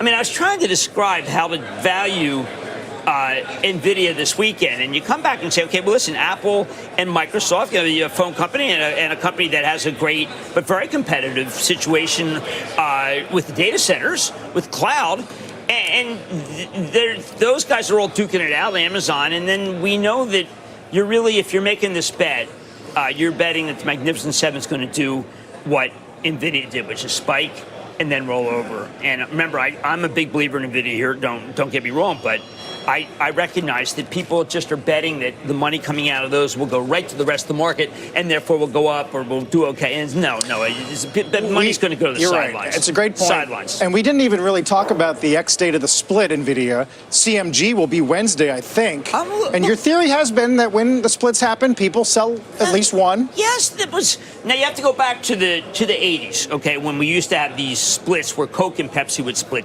They would this was during that period where all we made were soft drinks and drugs. Remember that we made movies, soft drink and drugs, and we were like this despondent second-rate country. Now we have like dominating companies, and we feel like we're despondent second-rate country. I don't know what it takes. I mean, how do we become undespondent? How do we become not second-rate? But I do think that what used to happen is like Pepsi would split 3 for 1, and people would sell 1 and keep 2. And that was the pattern, and I documented that pattern. I used to say, listen, I used to go see accounts. I say, look, Pepsi, they would have some sort of sophisticated analysis. I'd say, I buy Pepsi at 90. So why? Well, stocks that are 90 go to 100. I said, really, what happens at 100? Well, then they go to 120. And I used to do this to people, and people would like laugh me out of their office. And then suddenly people realize, I think he's right. and we had these incredible runs. But we always had the splits, and they were regarded as buzzkill initially. And then people would then reload and say, you know what, I can buy Pepsi for less. And I'm not trying to reload after the splits. I think traditionally, longer-term history, that's been true. But then again, things tend to just trend up over time as well. In the shorter term, more recently, after like Amazon and Apple, Tesla split, Microsoft, you actually saw some downside pain, unfortunately. Anyway, so let's go take a glance back at what the sticks are up to right now. Let's see, we've got Tesla has got this slow kind of curve up here. It's not so violent at the moment, but it's certainly curving up. Then you've got, let's see here, what else do you have? You've got Enphase up about 60 basis points right now. It's also sort of bobbing around. The Qs are sitting at about this, what do we got here? This is the 30 basis point level right now. You've got, let's see here. Yeah, there goes Tesla again, trying to push. Then, what is this? Bitcoin, it's up about $300. Actually, it's up about $400 from where it was just a little bit ago. You've got ARM sort of bleeding down. So even though BTC is moving up, you're still seeing some pain over here in these chip plays. Then it looks like Tesla's about to hit 3% to the upside, moving pretty nicely here. Looks like it keeps going, although not super rapidly. Nvidia's down about that full 3%, so it did try to recover, gave up on that recovery. Super microcomputers down about 5% right now, so a pretty big movement there on Supermicro, possibly going down to about that 840 level as AI sort of continues to bleed. Looks like Tesla's still sitting somewhere between that 2.5 to 3 range. Enphase trying to move up. The NAS. This is a pretty big red candle right here on the market. This is very interesting. This looks like we just got a big one. What is this? This is down 45 basis points now on the Qs. Not so great. And let's take a peek here. You've got Tesla also getting a couple red candles as the entire market moves down a little bit there. It looks like we got, I just got stopped out on this. I've kind of moved that up as I'm trading. So I got in lower than where it is now, which is nice. I'll just send an alert. Stopped. There we go. Q's falling now. Rapidly. This is a very interesting decline on Qs. I've been playing Tesla, in case you're wondering. So then you've got, look at this, now BTC moving down as well. You capped out up about $600 from where we were, and now it looks like you're sitting in that that range of only up about $300. Nvidia just legged down even more. So big moves here on Nvidia that will probably potentially be amplified by, or will amplify moves in some of these other plays. So I know a lot of people are looking at shorts on Nvidia or other plays as well. I call them the Nvidia adjacents is what I like to call them. So we'll see what happens. But little green candle there coming up now on NVIDIA. Let's see if it lasts. AMD sitting down about 1.8. ARM's trying to recover a little bit.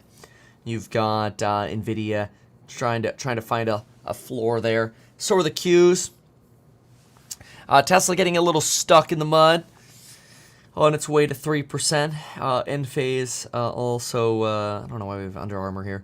Enphase at about 1.3. Better than where it was before. Then, let's see here. Apple, 12 basis points. Disney, 56. SolarEdge, 1% up. Dave & Buster's 50 basis points up. Let's see the bigger movers here. Trump Media at 11%. Affirm, wow, Affirm up 7%.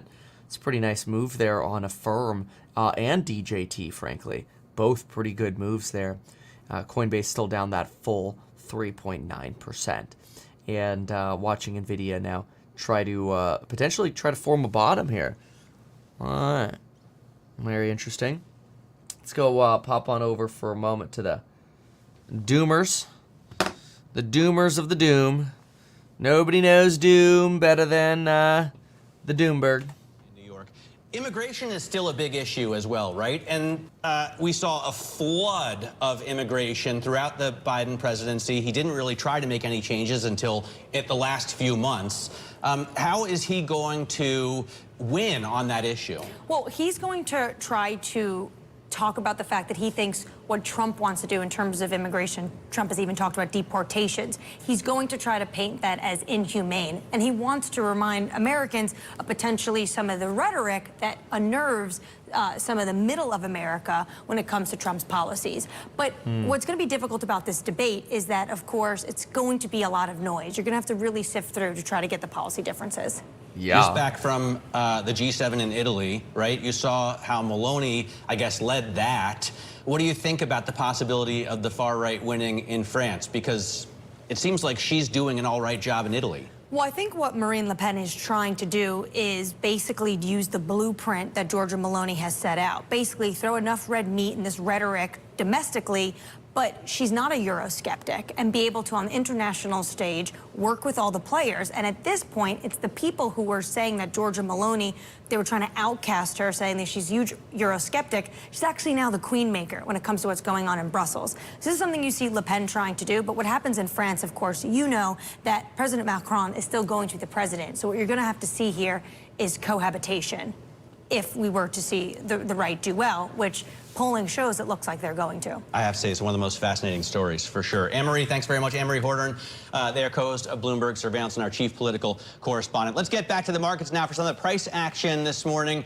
We go to Bloomberg's Abigail Doolittle. Abby, what do you see? Speaking of fascinating, let's take a look at the sector action, because right now we have the S&P 500 up ever so slightly. Moments ago, it was down. The reason this is fascinating, 10 of the 11 S&P 500 sectors are higher, but it's tech that's down 0.9%. A moment ago, down 1%. That's why you had the index down just a little bit. This speaks to that importance of that rotation everybody's speaking to, because of the weighting of tech to the index. You can have all 10 sectors higher, but if you have tech down, you can have the S&P 500 up just slightly or down. Speaking of down, we do have the Bloomberg crypto index down in a significant way over the last, let's call it 2 weeks or so, nearly in a correction. Again, perhaps a tell on a risk on, risk off, or as you were making the point, Matt, perhaps around the Fed. All right, Abigail, thanks very much. Coming up, the market-moving event you need to be watching this week. That's next in our trading diary. This is Bloomberg. Yeah, I definitely think there's going to be a lot of noise around the, what's it called? The debates. It's going to be very, very, very interesting. Let's see here. All right, what else is going on? Let's go pop on over to CNBC. Let's see what they have. And put some volume on. Trying to get a loan, it's not a great time, obviously, with the interest rates the way they are. Yep. This isn't a great time. You got it, and you got it right. Jeff, you're all right. Thanks very much indeed, Jeff. Now then, I just want to say thank you to Charlie for, well, quick market check, actually. Look at that. The Dow is up 230 points now. There are a couple of stocks inside the Dow 30 that are doing very well. For example, IBM and United Health, they're both up nicely, and that's helping the Dow to a gain of almost 2/3%. Those are the winners: IBM, Chevron, Boeing, JP Morgan Chase, and Coca-Cola. I got to say thank you for Charlie Hurt. Thank you. Great to be with you. And I give you an A, too. Oh, gee, thank you. Well, you get an A+. He did 3 hours of Fox and Friends prior. I'll take it. That's well the only done. A+ I ever got. You're earning your salary. Still ahead, Joe Concha will recap the Progressives' wild rally for Jamal Bowman in the Bronx, and boy, it was wild. Yeah, all right, no finance topics over here. Looking for some finance topics, be nice. All right, I want to see what the suits are saying. Let's take a peek here. Let's go with, somebody says this year's been wild. The bank term funding program expiring, Bitcoin having Olympics, presidential primaries. Yeah, that's fair. I don't know, is it really that big of a deal, the bank term funding program expiring? I feel like they just sort of, they'll just bring it right back if needed. It'll just instantaneously come back. Boy, interesting market today. Look at this. You've got Tesla now flattening out over here. You've got, what is this? This is Tesla now. It tried running up as much as 3%, started consolidating. I hate trading in consolidations. I usually leave when I'm in a consolidation. Then you've got, now it's starting to trend down. End phase is at 70 basis points. Bitcoin is trying to give us a little bit of a guide of a direction here, but it's not super useful. You've got, mostly because it's just bobbing here in the last minutes and time here. Bobbing around that 61.2 to 61.4 level. Let's see this. ARM's trying to bounce. AMD is trying to bounce a bit. You've got activity here on sort of both directions on NVIDIA, it looks like. You've got Palantir sitting, where are we sitting here? Just between our, just above our lines here. And we're almost at 24. Okay. Oh, that's a green candle on Tesla. A little consolidating market. Very interesting. Okay, so then we've got Goog. Goog sitting at about 49 to the upside, for solar to the upside a little bit. Okay. Let's see. NVIDIA's getting stuck in the consolidation over here as well. And Tesla wants to try to break out of this range. Let's see if it can.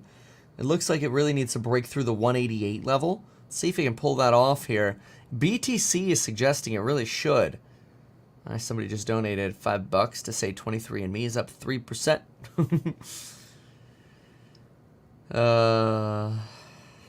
Let's see here.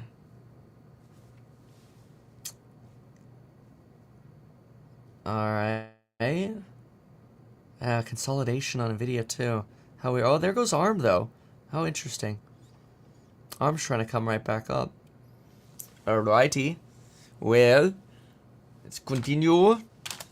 Let's see what anything else Mr. Jimbo has to say for us today. Nope, they're all on commercial. Fine then. Qs are coming back up. See that here. So we were down. We started down 30 basis points, had a little bit of a rally, then we were down 45 basis points. Now we're rallying again. Nvidia's getting stuck though. Tesla's stuck. They're all staying stuck. This is so weird. So who's rising then? That's the good question. Where's the movement today? You've got Google slowly moving up. Nice slow movement on Google. Apple, someone's suggesting. Let's take a peek here at Apple. Yeah, Apple's like slowly rising. You're right. Slow little riser there. Coins staying stuck. So's NVIDIA and Tesla. Wow. Well, interesting. Back to consolidating market, I suppose, huh? All right, let's see what they're talking about here. Let's see.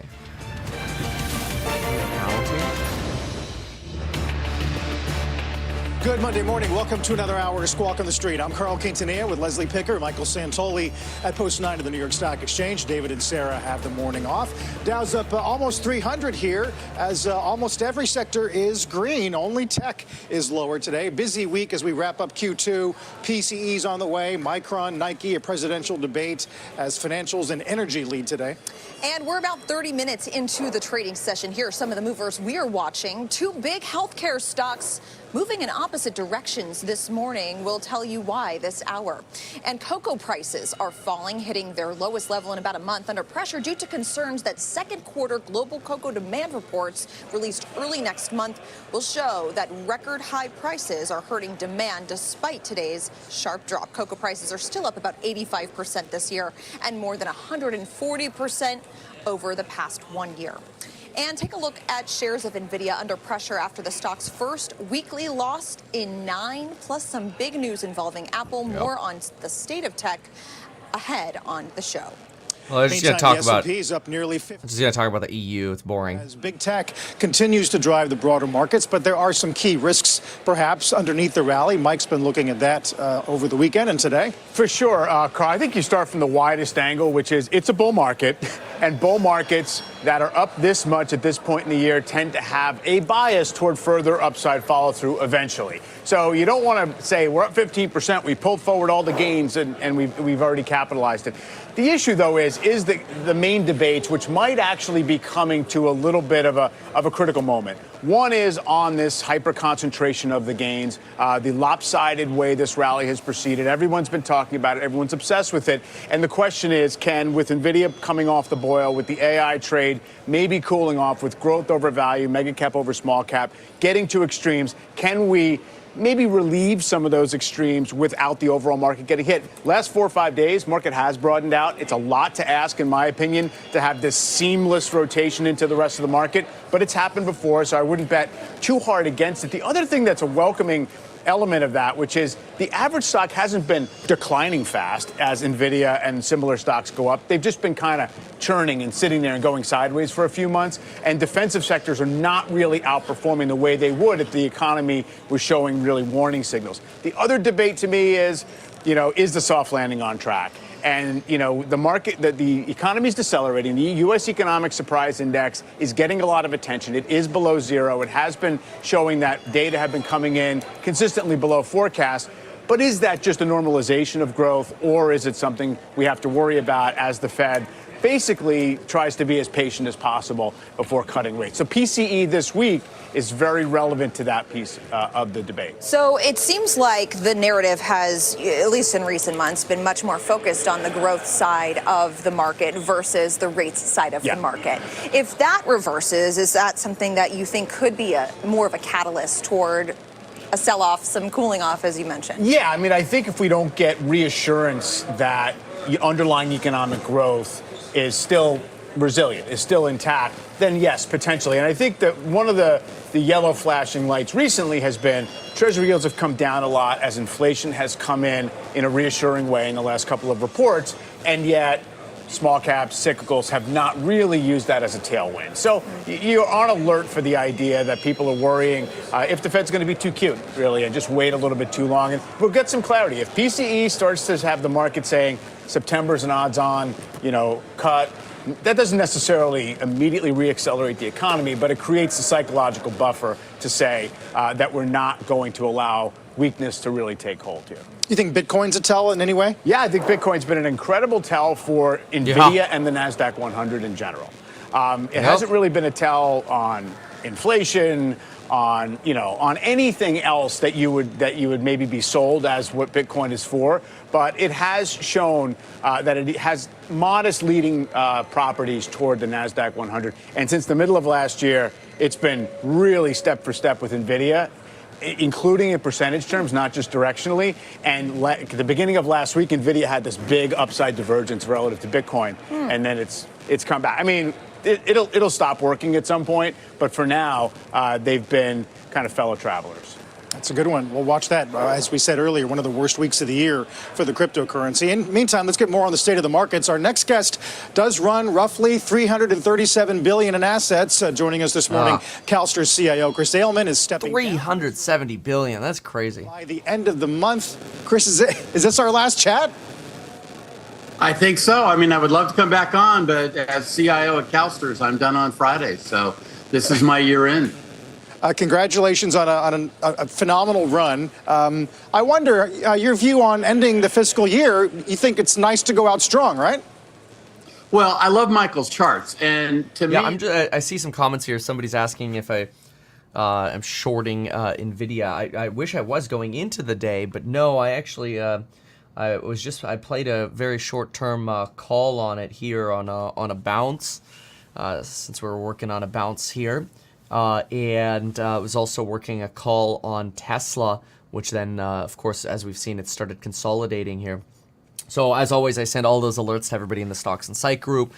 So when I see a trend, or I think I see a trend, my goal is to share that perspective in terms of what I'm seeing as I'm looking at the market. It seems like today big trends are in DJT. I don't know how much longer that'll keep going. BTC seems to be trying to get back to that 61.7 line. Nvidia started consolidating a little bit.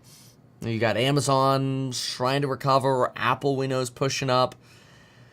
What else? I think Affirm is moving nicely and aggressively. Never mind. It's also consolidating here.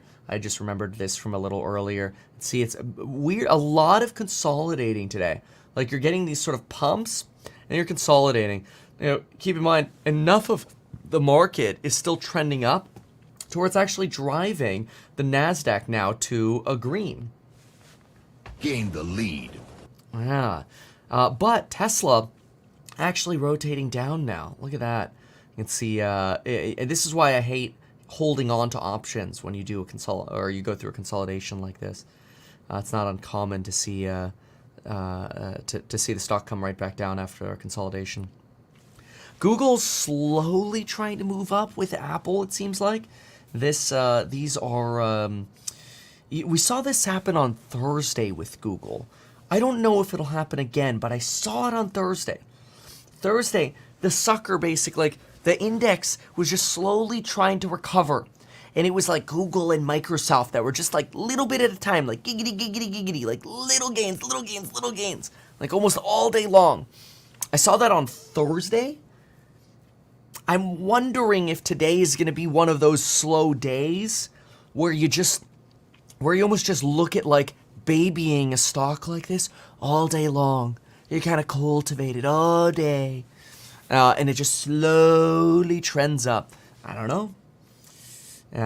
But Tesla, I mentioned this at the beginning. Before the market opened, I said the problem with Tesla is it just doesn't hold its momentum. So we did mention that this morning. And it seems like it's trying to prove that feature again. I don't know why Tesla just can't keep it up. Like, it can get excited, it just can't stay excited. It's very unfortunate. Let's listen over here. No, not this guy. This guy's boring. Flip over here. Of course, not buying any more NVIDIA is one decision to make. Selling NVIDIA is another decision. And then outright shorting NVIDIA is a different decision entirely. How dangerous is it to short some of these high-flying momentum names right now?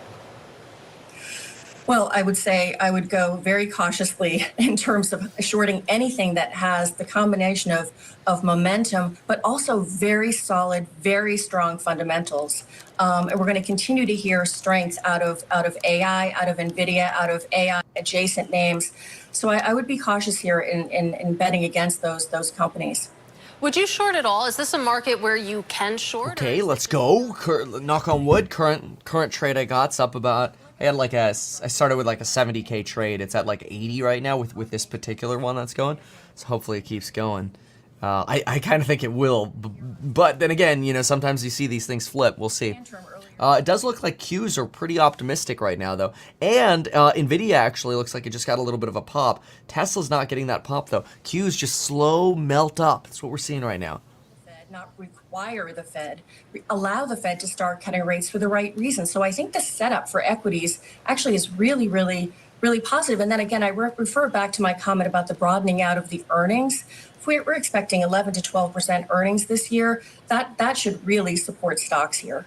All right, Katie, sit tight for just a couple minutes. We're going to come back to you, but let's take a look at what's moving underneath these markets right now with Bloomberg's Isabel Lee. And speaking of momentum, it seems like it's starting to come out of some of these crypto names. Definitely, but for the worst, because we have crypto link shares edging lower. We have MicroStrategy, Marathon, Coinbase, and all of those really going down because Bitcoin just saw its second worst decline this year, and it hit a 1 month low. Remember the days when it was up around 74,000? Well, now it's back to around 61,000. And the thing is, a lot of analysts are citing it to the macro because the Fed isn't sure when it will cut rates, investors are uncertain, and it calls into question whether Bitcoin is still a hedge. Obviously, also, this is a reflection of the cooling demand of the big spot Bitcoin ETF launch we've seen earlier this year. So all that said, shares aren't looking nice today because they're edging down. They're edging down, of course. Crypto notoriously volatile. We'll see if it's a different story tomorrow. But tell me about Ferrari. We had a great conversation with CEO Benedetto Vigna on Friday. What's going on with shares today? So that was a great interview. I watched it. But yes, shares are up. And this is actually, I'm excited about this because on Friday, Ferrari revealed a new factory in Italy. So that's where it will produce its first... Oh my gosh, I swear they spent so much money advertising to the mainstream media that now they're going back to this. I remember when we were watching this Friday, we're like, oh my gosh, it's just CNBC and Bloomberg won't shut up about these factories and the same clips over and over and over again. Here they are doing the same thing again. No, boo, dislike, unsub. We find a way to stay in touch, on air at least, sort of leverage your wealth of knowledge in the months and years to come. Congratulations. Thank you, Carl. It's been such an honor. I look back at 20 years on CNBC. I love it. So thank you very much. I will stay in touch. You bet. All right. Chris Ailman, thanks. To big tech, Apple hit with charges under Europe's new tech law, plus some new developments in the company's AI strategy this morning. There's a lot to dig through. Deirdre Bosa's here with more. Hey, Dee.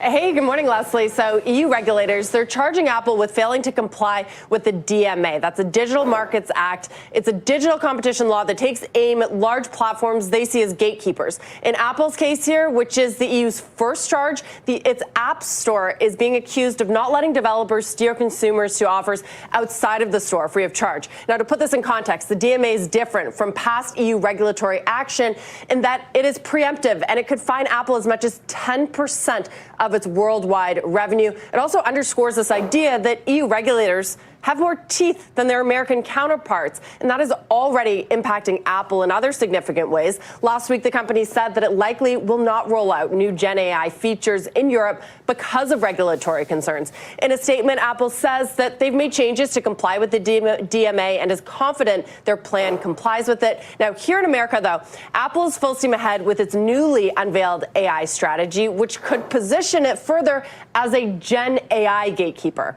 The Wall Street Journal reports that Apple and Meta have held talks about integrating Meta's Gen AI model, that's Llama, into Apple Intelligence. And this is an extremely unlikely alliance, especially given their history and tension on other tech issues like privacy and ad targeting. So on one hand here, Apple is opening up its AI ecosystem to more players. Remember that it's already done a deal to bring OpenAI's ChatGPT to iPhones and also signaled that it will later include Google's Gemini. On the other hand, though, the journal says that Apple would be keeping a cut of that subscription revenue, similar to how it does so on the App Store already. My own takeaway, guys, is that Apple's Gen AI strategy is also further commoditizing large language models, something that folks here in Silicon Valley talk a lot about. Apple is basically telling its users that they can pick whichever one works for them, even though they said at the time that ChatGPT was the best out there. By introducing more, they're also kind of saying they're pretty similar. Yeah, Dee, I guess they're either similar or not different enough for them to necessarily commit to one at the outset. I guess that raises the question as to whether, there'll be payback on all this. This is, we're going to pull off this EU stuff. I'm just watching. This is so interesting to me. You've got the Qs back to negative there for a moment. And now you're in about a 10-minute consolidation on the Qs. Tesla was up as much as 3%. Now it's only up 1.5%. DJT keeps going. That's been the one that's been moving all day long. This one's very volatile, though. And you're getting a slight decline in volumes, although it seems to be relatively stable, up about 17%. Tesla's rotating down more, and so is NVIDIA again. It feels like you're getting, like, what it feels like is happening today is you're getting these, like, sputters of enthusiasm, and then it just bleeds. It's almost like people are sort of selling the indices today, and as a result, you're getting individual buying in the names, and then you're getting indices selling. I don't know what it is, but there's some weirdness going on. So who knows? Okay, so Tesla also won 3, Qs 00. Enphase gave up its 1%. It was up 1.3 there at some point. There goes Bitcoin again. Look at that drop. Wow, look at that. Almost perfectly at that 61.7 line, although it hit the brakes a little bit before it there, 61.683. And right back now to a downward trajectory. They'll probably push coin down with it as well. As Bitcoin was rising, it was rising. Here goes coin again. Yeah, look at that. Tesla's about to lose 1%. It's at 123. What a crazy market. Look at that. Still bobbing around 3% at NVIDIA. And it's not enough of a direction where you can go shorting. Go into a short position on NVIDIA or whatever. Consolidating on Microsoft. Consolidating on Amazon. Here's Hood. It's down 1%. Is the firm still holding up or no? Bitcoin short. That one's doing well. A firm's holding on to the 7%. Look at that. Tesla keeps bleeding. What a day, huh? What a day. Kind of like low, slow movement, but look at that. DJT keeps going. That's the one. That's the one that's rallying. Crazy. Oh, Apple. Look at Apple, though. Also trying to trend up here a little bit. And I think you've got, let's see here. What, do we have? No, we don't have any data. We're already past that. Oh, wow, we're quite a bit past 7 already. We're 7:17. Going to head over to the course member live stream here soon. And we'll continue to see how this market wants to play ball today. But certainly entertainment guaranteed, I always like to say. Okay, good. So let's see here. Let's do a quick check if there's anything on the Varn station. In other words, it was all hype. Hey, there he is, Mr. Buy the Dip. So this is, and by the way, they filed it in New York in the Southern District because of the United Nations being here, and the implication is that the United Nations understood what was going on. So it's the United Nations and that agency that's being sued in New York, and sued for what? They want money out of them, or they want? Well, they want accountability. I don't know what they want on the money front, but Stuart, if this is true, that a United Nations agency took money ostensibly to help the people of Gaza, but instead it went to Hamas to provide the weapons and the storage facilities, and listen to this. To facilitate the construction of underground bunkers, attack tunnels, prison cells to hold hostages, command and control centers, all for Hamas. Are you kidding me? This is explosive. This is all proven to be true. We got to re-examine everything, our entire relationship with the United Nations. Yeah, it's a blockbuster. It is a blockbuster. It reduces the credibility of the United Nations entirely so. Entirely. I mean, honestly, they didn't have a lot of credibility to begin with, but this is not, there's one thing to be seen as an... DJT just topped out. Looks like you got a big red candlestick forming over here on DJT. Tesla's trying to find a bottom, but boy, not a lot of momentum there. Nvidia's worsening. Palantir can't keep it up. I don't know. This is a dirty trading style here of whatever's going on in this market. Let's see here. Yeah, even look at that. Even Tesla, it can't even get 5 minutes of green candles here. Ugh. Super Micro bleeding back down to about 5%. Israel's defense chief, that's Yoav Gallant. He's in Washington, D.C. this morning to meet with top White House officials, including Secretary of State Antony Blinken. Katie McFarland with me now. Katie, is this all about an imminent war between Israel and Hezbollah in Lebanon? Yeah, I think what Iran is calculating is three things. One, they've got the money because of high oil prices and because the Biden administration refused to enforce the sanctions. So Iran's is flush with money. They want to go to war. Number two, they see a divide between the Biden administration and Israel because the Biden administration wants to win those two states of Michigan and Minnesota, and they're worried about the anti-Israel Muslim vote. So there's a crack, there's a wedge between the two that we always used to be strong allies. And then number three, I think Iran is calculating, like a lot of countries in the world are, what if Donald Trump wins? They know Trump will be pro-Israel. They know Trump will drive down oil prices, and they know they'll be bankrupt. So I think they're looking at a narrow window of opportunity, and they're making a move, and they're unleashing Hezbollah. They're not, they're encouraging Hamas to keep going, not to settle, because this is their moment to go after Israel. What do the Israelis want from us? Weapons, political support, diplomatic support, or all of the above? All of the above plus intelligence. So, there have been a lot of stories in the media lately about that the Biden administration is withholding delivery of weapons, or it's slow walking, or it's giving Israel weapons but you can't use them in Rafah. You can only use them in the way that we tell you to micromanage this war, that you can do it. And so I think what Israel's coming to do is to say, look, we need your support. We need it with Gaza. We need it with Hamas against Hamas. We need it in the north in Lebanon against Hezbollah. We expect your weapons. We want your diplomatic support. And we want to continue to share intelligence with you. And by the way, if Israel is threatened, Israel is going to defend itself. Next case, different subject. Ukraine's President Zelensky urging allies to ease restrictions on the use of Western weapons so that his forces, Ukrainians, could use American weapons against Russian air bases inside Russia. Do we have a stalemate in Ukraine at the moment? We sure do. We've had it for a good year and a half. It's another forever war, and here's why. Because, it's a stalemate, it's a war of attrition. So which country wins a war of attrition? The bigger country with more people with more money. So Russia is winning, but it's winning very, very slowly.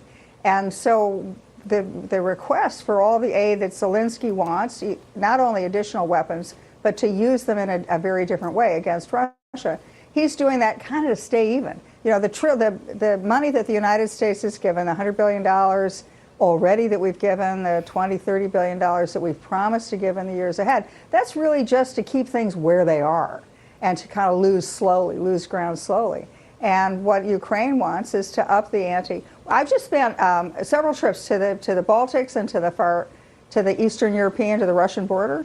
And what all those countries and leaders were telling me is, look, we need more American stuff. We want more American money. We want more American weapons. We want America to backstop us. And when they say, well, when you ask them, what's your plan? And they say, well, it'd be terrible if Russia lost, and it would be terrible if Russia won, and it would be really great if Russia lost. And so then when you say the next question, well, what's your plan? Yeah. How are you doing it? Because you're losing this war now. They really don't have a plan, except they want America to fix it. Just an endless war.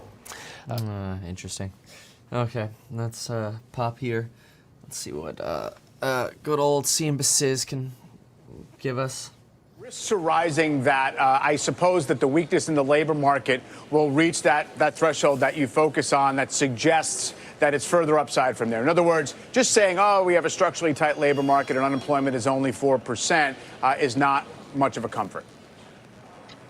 Correct. And really, the argument at its core to begin cutting rates is that we have made a substantial progress towards the 2% target. Right, we are talking about a first rate cut, a gradual cut, a managed cut. The Fed has amped up the bar on this to a place that, frankly, is of itself risky in the way it's tying it to data and thinking so hard about this first rate cut. I'm not suggesting they go out and cut rates by 200 basis points at the next meeting. We're not there yet in terms of the target, but we are well on our way. And the Fed has a dual mandate, and it needs to balance the two. Claudia, how much are you paying attention to the neutral rate? That's the theoretical level where borrowing costs neither stimulate nor slow the economy, because there's a school of thought that believes that it's actually much higher. So ultimately, if and when the economy does slow, does that mean we should expect fewer rate cuts than we're used to over the last few economic cycles? We need to focus on the immediate decisions. Right. So as I said, I don't want to make any pre-commitments. You start 25 basis points every other meeting. You do 200 basis points. Like, it would be absolutely inappropriate. We just don't know enough for the Fed to be making those kind of decisions right now. Those kind of, like, let's think about the whole suite, like everything we're going to do from here until stopping. You would need to know the neutral rate to do that. Right. We don't know that. And we can comfortably say, looking at credit, stresses on, households that deal with needed debt, that we are well from a neutral place where the Fed is having no effect on the federal funds rate. So no effect on the economy. So we don't need to have that neutral rate discussion right now. We need to have the discussion about where we headed the next year, the next 2 years, just in terms of how the inflation and the interest rates evolve. And I think the long run is maybe less informative than people would like to have that discussion be. Yeah, it always was obviously kind of a vaporous sort of concept in terms of the neutral rate. Although I do wonder what you'd be looking for right in the near term here. Steve was talking about the focus on weekly unemployment claims, and I guess you're suggesting that, essentially there's not much chance we reaccelerate on the inflation side. So what are you most acutely focused on in terms of deciding whether the economy is just decelerating to a normal, sustainable rate or perhaps weakening to beyond the point we'd like? I absolutely agree with Steve that I should be on the labor market in terms of the risk to the other side. And here, unemployment insurance claims, looking at unemployment, the unemployment rate, not the level. It is very low, but it has drifted up. And that can often be a sign that we are moving towards, and sometimes that's when we're in the recession. The turning points in the labor market can be pretty subtle. We need to pay attention because once that goes, you break that very virtuous cycle between the consumer and the worker that we have benefited from in this recovery and should keep going into the expansion. So you're looking for some pretty subtle clues. It's maybe not surprising that the labor market has been very hard to read in terms of its strength or its weakness, but pay attention to the changes. Right, where things start to fall off of what have been some very strong readings in the past year, 2 years plus. Yeah, no. Nvidia is down 4% now. It's crazy. It's just weird. Still to come this morning, two biotech names moving double digits, plus Bitcoin, as we said earlier, hitting the lowest levels in a month. What investors need to keep in mind after a short break. Yeah, market's just being very interesting. Look at this. So I've been sort of just watching this. I've been watching a lot of plays that have been trying to run have just started bleeding, and then after they've started bleeding, what you've actually found, like look at Tesla. Look at this is crazy, absolutely crazy. I mean, you were up almost 3%. Now you're almost. I mean, you're about to turn red. Honestly, this is pretty wild. So in addition to that, you've got NVIDIA now sort of rapidly declining, which is interesting. And then you've got, I mean, I don't know how much longer that's going to go, but it seems like it's pushing. Then you've got, what do we have here? Tesla, is it going to try to hit a stopping point there? There are the Qs. Look at that. Qs are now down 35 basis points again. NVIDIA just keeps going down. You've got, Supermicro's now down. Oh, wow. Supermicro's trying to go down to, it looks like 840 down here. That's a pretty big leg down there. I don't know if that'll continue. NVIDIA just keeps going, though. So I think that's what's happening, is NVIDIA is driving the market down. It's possible institutions are waking up and saying, you know what, I just got to get out at this point. I don't know. Oh my gosh, look at that. I mean, I know we're just looking at the minute candlesticks here, but Qs are now down 42 basis points. Tesla is up 50 basis points, but it's trying to get down to 183 here. It's like we mentioned early today. It just seems to frequently fail to maintain momentum. So I don't know why that is, it does look like maybe we're getting a bounce now, temporary bounce. Who knows how long this will last on Nvidia. Let's see, and then you've got Supermicro, little schmitty bitty green candle there. And what about, let's see here, what are you getting on, you're down 420 on Nvidia. It's always a funny number. And Tesla, Tesla's trying to bounce a little bit right here. Okay. Enphase looks like it's down about 12 basis points there. Or sorry, up 12 basis points. So at least it's flat. Tesla's trying to almost bounce right here. Bitcoin 613, Nvidia coming back a bit, Super coming back a little bit. Looks like okay, that's interesting. Okay, let me send that quickly. Okay. So there we go. Okay. What about, let's see here. BTC 613. Huh, okay. Look how little momentum you're pushing there on Tesla. It sucks. You know, I feel like it's so hard to maintain even just one good day on Tesla, it feels like. It's crazy. Let's see here. Let me put this in quickly.